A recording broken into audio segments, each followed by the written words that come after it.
Good morning student, मैं सुनील सैनी आप सभी का अपने YouTube चैनल पर हार्दिक स्वागत करता हूं। हमारा 12th क्लास का फर्स्ट चैप्टर चल रहा है विद्युत क्षेत्र, जिसके हम कई टॉपिक स्टडी कर चुके हैं। आगे टॉपिक पढ़ते हैं हम विद्युतदर्शी यानी इलेक्ट्रोस्कोप। देखो विद्युतदर्शी क्या है या इलेक्ट्रोस्कोप क्या है? एक उपकरण है। विद्युतदर्शी एक क्या है? उपकरण, जिसकी सहायता से क्या करते हैं हम आवेश के मान और उसकी प्रकृति ज्ञात करते हैं। यानी ऐसा उपकरण है जिसकी सहायता से हम आवेश के मान और उसकी प्रकृति ज्ञात करते हैं, उसे क्या कहते हैं? विद्युतदर्शी कहते हैं। यानी ऐसा उपकरण जिसकी सहायता से हम आवेश के मान व उसकी प्रकृति ज्ञात करते हैं, उसे विद्युतदर्शी कहते हैं। इससे जानेगा स्वर्ण पत्र विद्युतदर्शी भी कहा जाता है।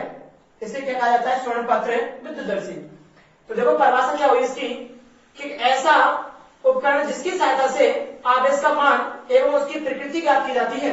ऐसा उपकरण जिसकी सहायता से आवेश का मान एवं उसकी प्रकृति ज्ञात की जाती है, उसे विद्युतदर्शी कहते हैं। अब जब इसकी बात करते हैं विद्युतदर्शी की बनावट, कि विद्युतदर्शी जो उपकरण है उसकी बनावट क्या होती है। तो देखो इसकी बनावट बनी हुई है। तो देखो विद्युतदर्शी की बनावट क्या होती है कि स्वर्णपत्र विद्युतदर्शी या विद्युतदर्शी में एक कांच की बोतल या जार होता है।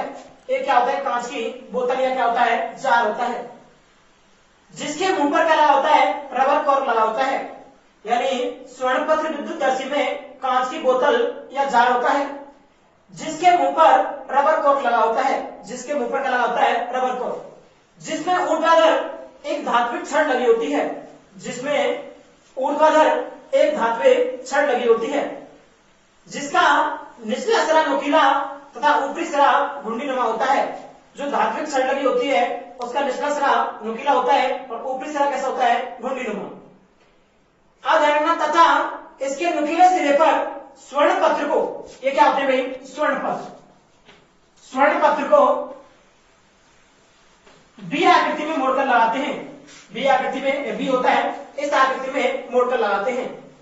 तो ये स्वर्ण पत्र विद्युतदर्शी की बनावट है कि स्वर्ण पत्र विद्युतदर्शी में एक कांच की बोतल या जार होता है। हमने कहा स्वर्ण पत्र विद्युतदर्शी में एक कांच की बोतल या जार होता है।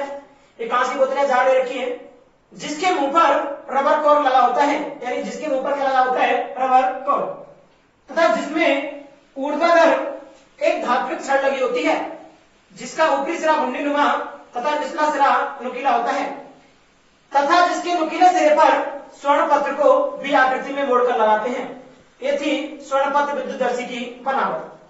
अब जब इसके बाद इसमें पढ़ते हैं विद्युतदर्शी या स्वर्ण पत्र विद्युतदर्शी की कार्य प्रणाली कि वर्किंग कैसे करते हैं, यानी इसकी सहायता से हम आवेश के मान और उसकी प्रकृति कैसे ज्ञात करते हैं। तो देखो इसमें क्या करते हैं, एक आवेशित छड़ लेते हैं, जैसे कि हमने क्या ले किया पर धनावेशित छड़, कि जब किसी धनावेशित छड़ को धात्विक छड़ के घुंडीनुमा सिरे से संपर्क कराते हैं।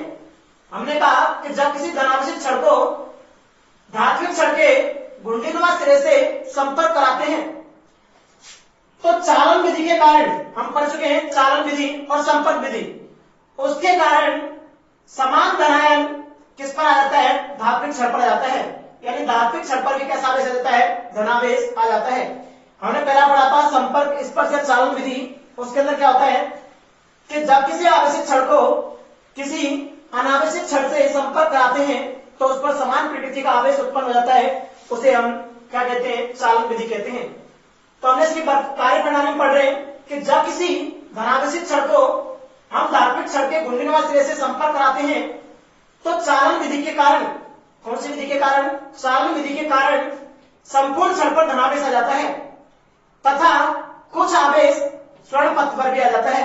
यानी जब संपूर्ण छड़ पर धनावेश आता है तो कुछ धनावेश या कुछ आवेश किस पर आता है? स्वर्ण पत्रों पर। दोनों स्वर्ण पत्रों पर धनावेश आता है तो वे धनावेश एक दूसरे को क्या करते हैं? प्रतिकर्षित करते हैं, जिसके कारण इस स्वर्ण पत्रों की पत्तियां फैल जाती हैं। ये स्वर्ण पत्रों की पत्तियों का फैलाव हमें आवेश की मात्रा के बारे में अनुमानित जानकारी देता है। ये स्वर्ण पत्रियों का फैलाव हमें क्या करता है? आवेश के मान के बारे में अनुमानित जानकारी देता है। कैसे कि यदि पत्तियों का फैलाव अधिक होता है तो आवेश का मान अधिक होता है, और यदि पत्तियों का फैलाव कम होता है तो आवेश का मान कैसे होता है, कम होता है। अब बात करें यदि प्रकृति की, कि प्रकृति कैसे ज्ञात करते हैं, तो यदि हम पहले से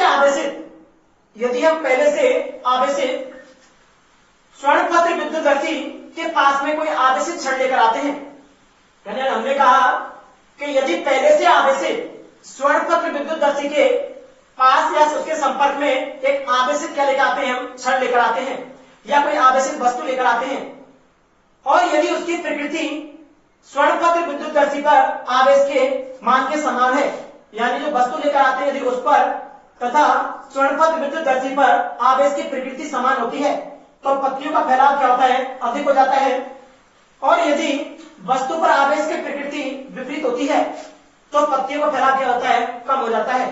इस प्रकार हम स्वर्णपत्र विद्युतदर्शी की सहायता से आवेश के मान में प्रकृति ज्ञात करते हैं।